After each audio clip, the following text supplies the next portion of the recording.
Good afternoon. Welcome to this first screening of the Strand program. It's a kind of short program. It's only 2 screenings for such an important figure of the experimental avant-garde, call it what you want, filmmaking in the West Coast. And knowing we were doing Bruce Bailey, I thought it was interesting to also have a look on Strand's work, as they have been very close during their lifetime. And I then asked Mark Toscano to curate these 2 screenings. Mark Toscano is a filmmaker, archivist, a curator and archivist at the Academy Film Archive, and he will now give you a short introduction to Strand's work. Okay. Right? I'll try. Yeah, thank you, Olivier, and also Philippe, for inviting me. This is fantastic to do these programs. When this guy asked me like a year and a half ago, I think originally, like, hey, we want you to come and do 5 programs, and it sounded like total bullshit. Like, there's no way they'll bring me for all of that. But no, it's totally true. So it's really exciting to do this, and also to share films that are really important to me, because I'm based in Los Angeles, and the avant-garde of Los Angeles is not very well known, especially not outside of the US. And in fact, even in the US, it's only getting to be a little more well known, like the historical avant-garde, because it's never been really written about in a lot of the canonical texts, like the famous American texts like Visionary Film and like by P. Adams Sidney and some of these books. He doesn't talk at all about Los Angeles. It's like there's only films being made in New York, and that's it, nowhere else. So, so this is gradually changing. Because of a lot of people taking an interest in the avant-garde of Los Angeles, where actually there's a really, really rich history with a lot of amazing artists, including Strand, who started in Northern California, but almost all of her films were made in Los Angeles when she moved there in 1965, I think, 66 maybe. And because I'm in a film archive in Los Angeles, it makes sense that I have a certain specialization in work of Los Angeles artists. But really, there's a concentration of that stuff, but I'm also working on a lot of stuff from various American artists. But so for these 5 programs I'm doing here, it's all West Coast artists, so a combination of LA and the Bay Area, really. And so, as Olivier said, it's really difficult to summarize Strand in 2 programs. Even if you showed all of her films, it doesn't really summarize her, because she was a really monumental figure in Los Angeles, especially. She came there in the mid-1960s.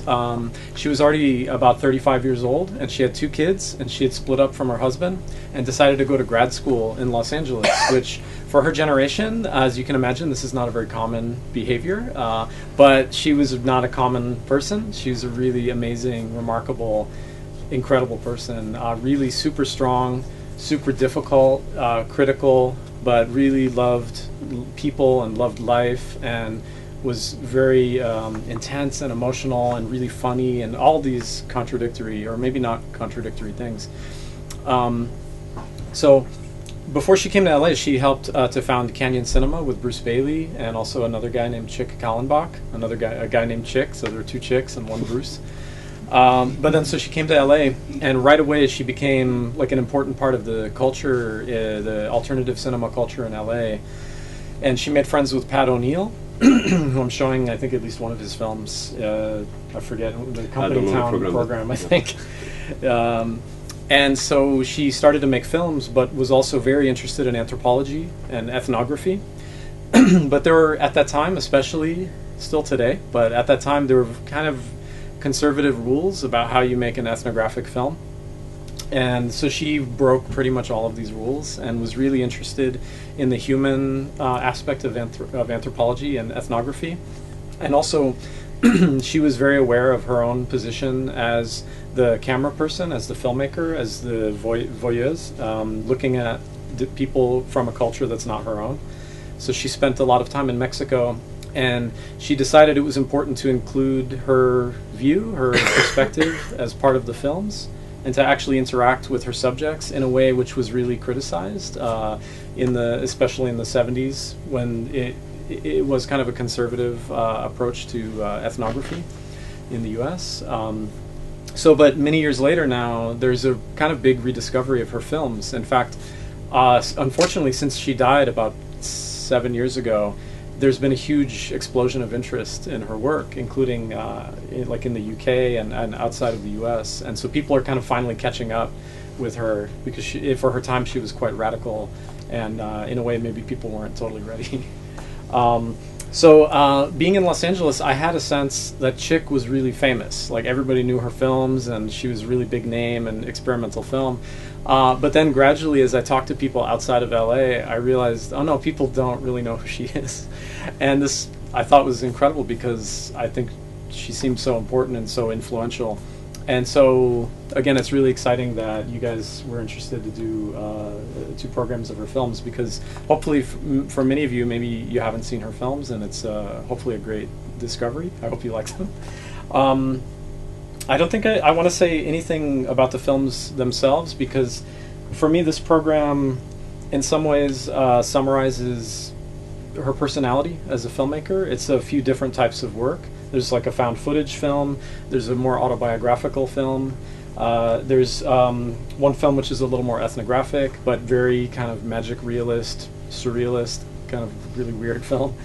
And her films are very much about sensuality, and also specifically about female sensuality.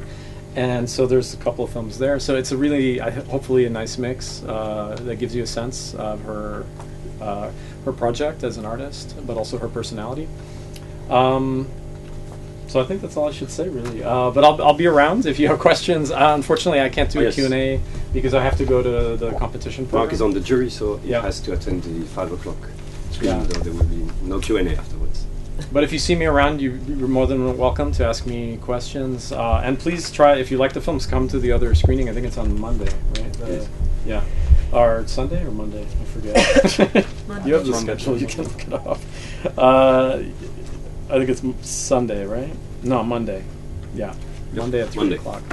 But then also, again, if you're around, come tonight at 8 o'clock and see another. I'll be doing another West Coast program of various artists, and including another Chick Strand. So, anyway, thank you again. Thank you, and Thank you, Mark. enjoy the show. Thank you.